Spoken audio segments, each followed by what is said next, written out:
Châu Á là khu vực có mức tăng trưởng cao nhất, với ước tính GDP sẽ đạt khoảng 38.000 tỷ đô la và 2/3 dân số có mức thu nhập trung bình sẽ tập trung sinh sống ở khu vực này vào năm 2030. Thu nhập tăng cùng với tầng lớp trung lưu được mở rộng, dẫn đến nhu cầu về chăm sóc sức khỏe ngày càng được quan tâm. Đứng trước sự bùng nổ về nhu cầu dịch vụ y tế, GSK hiểu rằng nâng cao chăm sóc sức khỏe cho người dân ở khu vực này sẽ là nhiệm vụ luôn được ưu tiên trong thời gian tới. Riêng tại Việt Nam, GSK đã có mặt từ năm 1995 với nhận định đây là một trong những thị trường tiềm năng. Trong 3 lĩnh vực kinh doanh trọng tâm là dược phẩm, vaccine và chăm sóc sức khỏe người tiêu dùng, GSK định hướng cụ thể mục tiêu phát triển. Ưu tiên cung cấp các loại thuốc tiên tiến để điều trị các bệnh lý đường hô hấp và đem lại vaccine để bảo vệ trẻ em khỏi các bệnh do vi khuẩn phế cầu. Việt Nam còn là một trong những thị trường đầu tiên GSK áp dụng mô hình hoạt động mới theo phương thức hiện đại hóa việc cung cấp thông tin thuốc thông qua các kênh truyền thông khác nhau. Tôi xin mời quý vị tiếp tục theo dõi chương trình Câu chuyện kinh doanh trên kênh FBNC, và tôi vẫn đang trò chuyện với ông James Strenner, là trưởng văn phòng đại diện của tập đoàn dược GSK tại Việt Nam.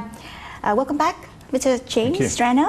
Well, let's talk more about what makes GSK be renowned in the world, because you have mentioned before that GSK focuses on 3 divisions, right? About the consumer, healthcare, pharmaceutical, and vaccines. But in Vietnam, what area that you would be focusing more rather than the others? So the 3 businesses are all, first of all, present here in Vietnam. So we have a consumer division that is led by somebody, my counterpart in consumer.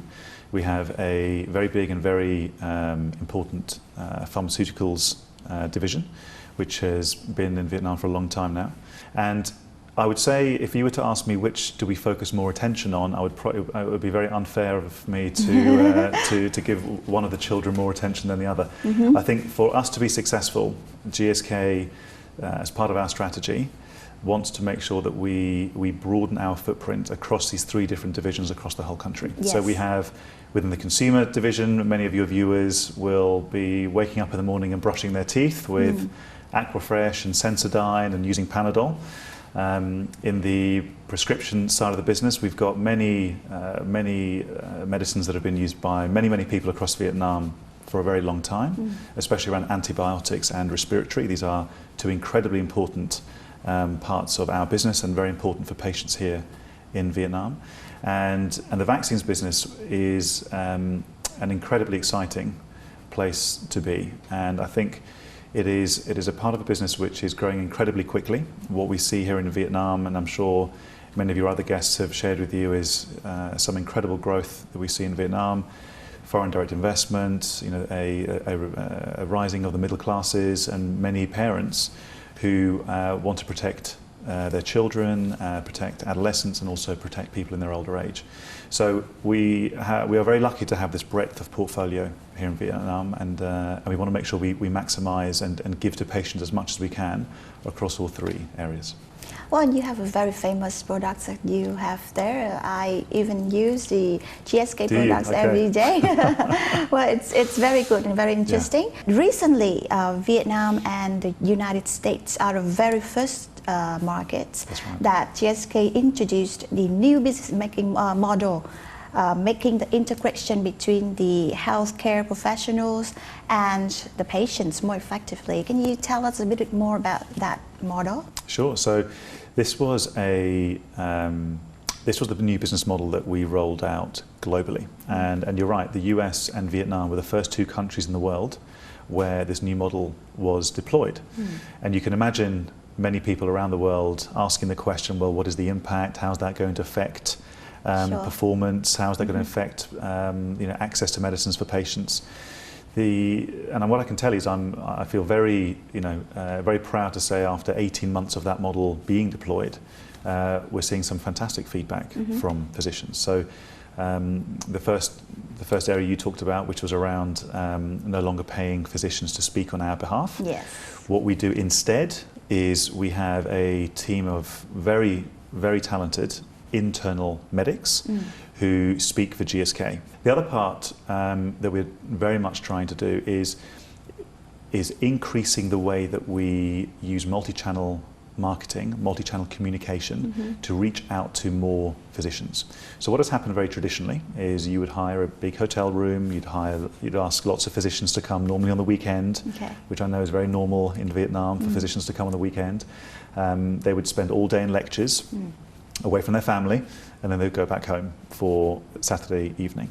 And what we have been trying to do and experimenting, we've had some fantastic success, is to be able to broadcast, very similar to what we're doing now, broadcast the brand new clinical information to physicians all around the country.